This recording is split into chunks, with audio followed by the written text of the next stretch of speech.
****.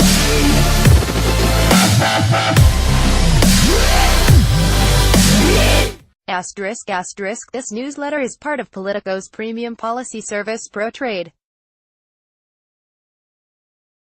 From transatlantic trade wars to the UK's future trading relationship with the EU and the rest of the world, ProTrade gives you the insight you need to plan your next move. Email pro@politico.eu for a complimentary trial. ***. Good morning from Geneva. I am Jakob Hank and welcome to Morning Trade, where we couldn't help but thinking of this 80s disco classic from the Village People when writing about USMCA, the new name for the updated NAFTA deal.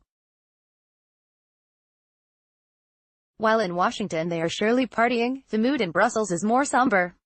More on that below. From today, I will be in the lakeside city of Geneva to keep you abreast of all the mood music at the Public Forum of the World Trade Organization. Stay tuned. Morning Trade is also brought to you by Hans van der Burchard, with help from Emmett Livingstone. Send tips to Giank at politico.eu and HVD Burchard at politico.eu, and follow us on Twitter at van der Burchard and at Hank Avella. View in your browser. United States, USMCA causes trade headache for Brussels. The new US-Mexico-Canada agreement is giving European car makers, from Germany to Spain, the jitters. Brussels officials tell us they fear that the agreement, and especially its cap on car exports to the U.S., could serve as a template for future talks with the EU. In short, restrictions of car exports and tariffs could well still be coming Europe's way too.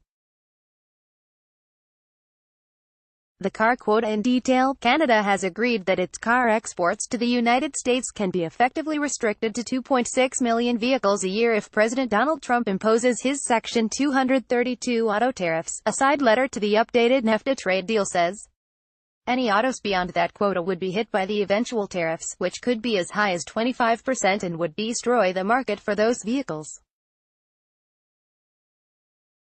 If the United States imposes a measure pursuant to Section 232 of the Trade Expansion Act of 1962, the United States shall exclude from the measure 2,600,000 passenger vehicles imported from Canada on an annual basis. The side letter to the United States-Mexico-Canada agreement reads, moreover, all light trucks as well as auto parts up to $32.4 billion in declared customs value per calendar year also remain excluded from eventual 232 tariffs. The letter adds, Mexico receives a similar annual exemption of 2.6 million cars, plus an exemption of light trucks, and additionally car parts worth $108 billion a year, according to another side letter. Economically, the cap on Canadian car exports doesn't have an immediate impact, because it is well above what Canada exports to the U.S.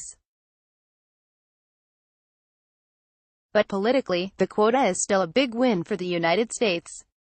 They can now show the EU and Japan that even Canada, which had fiercely opposed Trump's blackmailing tactics, has caved in.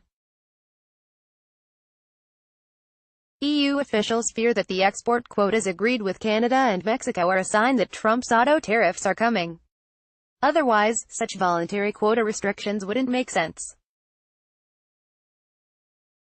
Czech Trade Minister Martin Novikova said that US-Mexico agreement is worsening the negotiations for us. They can say, with Mexico we were able to agree on this, so we want you to accept the same. With Canada giving in, the danger is now even bigger. Europe has got to watch out. Trump's tariff love. The president on Monday seemed to confirm Europe's fears by arguing that tariff threats were good because they have forced Canada and Mexico as well as the EU into negotiations. By the way, without tariffs, we wouldn't be talking about a deal. Just for those babies out there who keep talking about tariffs. That includes Congress. Oh, please don't charge tariffs, Trump said, mimicking those who have expressed concern about his tactics. Trump imitated Commission President Juncker, Jean-Claude, a great business person, head of the European Union. Trump said, Jean-Claude, my friend.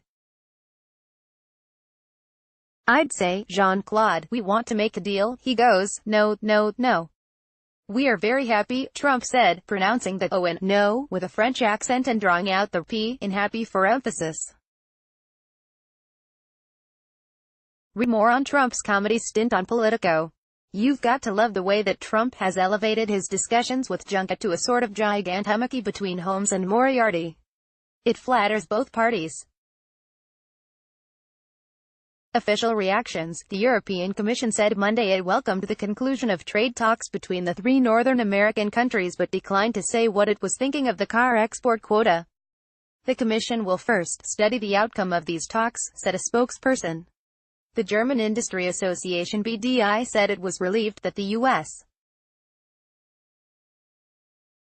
and Washington had found an agreement at the last minute, but also struck a cautious tone. A detailed analysis of the agreement will show whether trade can continue frictionless in the future or whether new trade barriers will be erected, an acronym no one knows how to pronounce. The names politicians gave their trade agreements matter more than you'd think. EU officials found that out the hard way, when public campaigns almost killed CETA. They decided to scrap acronyms for all future deals. Many have wondered why the North Americans have given up an acronym as famous as NAFTA, which made it into history textbooks as one of the first modern free trade agreements.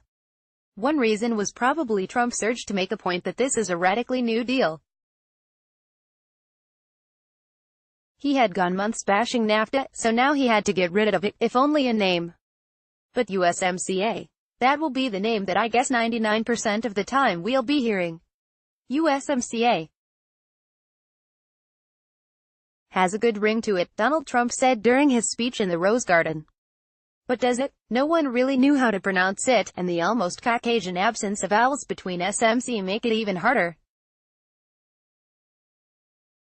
People on Twitter were quick to propose Camus an absurdist alternative. We could also offer you sumac, like the Middle Eastern spice. Or just a scum. China, EU chamber urges Beijing to do more, following harsh criticism of Chinese trade practices at a European Parliament panel last week. Morning Trade sat down for a coffee with Carlo Diego D'Andrea, National Vice President of the EU's Chamber of Commerce in China, and his policy coordinator Jacob Gunter to discuss their view on the situation. Took a critical but also restrained approach. It's a good moment to engage in a constructive dialogue with China, without putting them in a corner, said D'Andrea. If you push China too hard, the hardliners win the upper hand, and reformers lose influence. At the same time, China could and must do more on market access, the regulatory environment, and addressing the state-owned sector of the economy, he stressed. In particular, he pointed to China's reluctance to change anything about the way it runs state-owned enterprises. We actually see things going backwards, he said, adding that it was becoming, essentially impossible, to compete with them. We are not against good competition if it's under market economy conditions.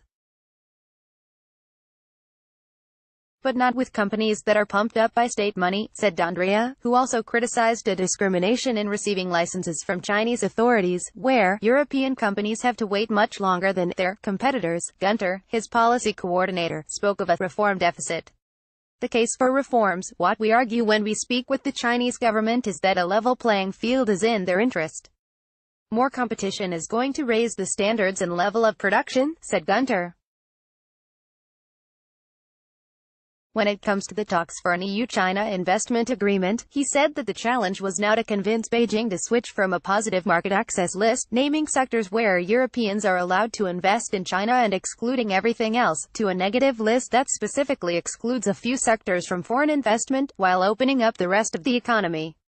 Gunter also warned of China's ambition to become a standard setter on the global scale, through initiatives like One Belt, One Road, and said that one of the three top challenges for EU business in the next 5 to 10 years was to get better access to China's standard-setting institutions.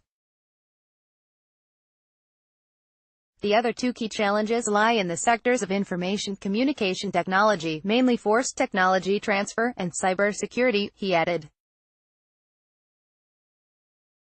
When it comes to WTO reforms, Gunter was cautiously optimistic. I think China has realized the value of the multilateral system because of what has happened with the U.S. tariffs, he said.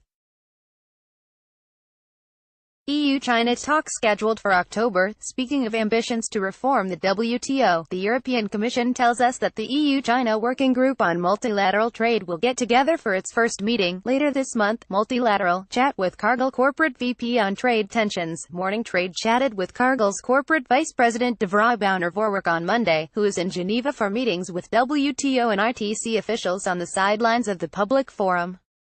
We chatted about a wide range of issues affecting the agri-food giant's business. And in case there's any doubt as to the importance of the US-based Cargill, it's one of the world's largest agricultural commodities traders, with revenues of about €100 billion a year, with investments stretching from Indonesian palm oil plantations to soybean farms across the Americas and massive meat production facilities in the US. On the WTO, for a company like Cargill, who's invested in 70 countries and we trade with well over 130, our U.S. business very much depends on a consistent set of trade rules. What worries us is that there's consistently a misunderstanding about the value of the WTO to the U.S. economy, to the U.S. farmer, to business, to consumers. And so we're here for the WTO Trade Week to also stand up and show our support in defense of the appellate body. The U.S. has been the biggest beneficiary from a functioning appellate body. Quite frankly, we can't see how you could have a system of rules without there being some oversight and way for other countries to hold their trading partners' feet to the fire. Forget the trade deficit. Vorwerk said that there's a misconception in the U.S. that focusing on trade deficits is a metric for the health of a trading relationship, arguing that Washington and Beijing should focus on deepening ties instead of cutting them. Protectionism won't lead to more jobs. Vorwerk argued that debates about losing manufacturing to China are often misplaced. In meat production in the U.S., we have 1,000 open jobs on any given day, she said. These are well above minimum wage jobs that come with benefits. We would contend that in order to remain the largest manufacturer in the world, we've got to trade because 96% of the consumers are outside of the US-EU trade. Vorwerk said she was absolutely energized by attitudes to trade in Brussels, saying that there was at least 10 different types of discussion going on Brexit. We're hoping that there's going to be some sort of negotiated outcome that works for business, she said. Vorwerk also argued that Britain would remain a net importer of food, but said it was important that no additional tariffs or barriers be erected by the UK. Protein. Brussels is currently pondering ways to increase production of protein crops, such as soy, in order to hedge against over-reliance on South American imports. Vorwerk said Cargill was broadly supportive of the move. We see that the world is going to be needing more protein in the future, she said, adding that the company was itself looking into lab-grown meat and insects in order to meet this need. Europe. Oilseed producers call for duties on Argentine biodiesel. The European Oilseed Alliance, a lobby, is calling on EU countries to back anti-subsidy duties, ahead of a meeting of diplomats in the Trade Defense Instruments Committee on October 3. At such meetings, EU countries have a say on anti-dumping tariffs and other trade defense decisions. Background. Since the EU lost a WTO case on its anti-dumping duties against Argentine biodiesel, EU producers have asked the Commission to introduce countervailing duties to at least counteract Argentine subsidies. On September 21, the EU, which is currently in negotiations with Argentina for a free trade agreement with the Mercosur bloc of South American countries, decided it lacked sufficient data to impose the measures. European farmers are once again being held hostage, said EOA President Arnaud Rousseau, arguing that, while the U.S. administration has decided to introduce countervailing duties in the beginning of the year, the inaction of the EU leads to even greater volumes of Argentine biodiesel entering the EU. Brexit. Theresa May preparing CLIMBDOWN. Theresa May is preparing to limit Britain's ability to strike free trade deals after Brexit in a significant concession to the European Union aimed at breaking the deadlock in negotiations, according to The Times this morning. The Prime Minister is ready to propose a grand bargain, according to her colleagues, which would keep Britain tied to European customs rules on goods after the transition period ends. View comments.